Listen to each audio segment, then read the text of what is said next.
ஒரு நாள் தேவர்கள் முருகனை அணுகினர்.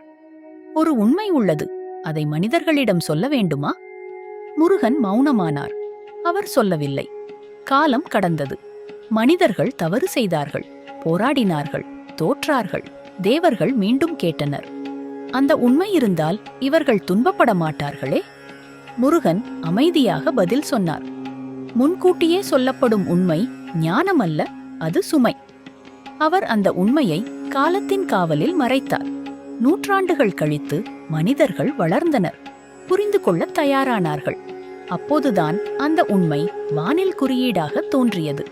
மக்கள் உணர்ந்தனர், தேவர்கள் தலைவணங்கினர். முருகன் சொன்னார், சில உண்மைகள் சரியான நேரம் வரை மௌனமாக இருக்க வேண்டும்.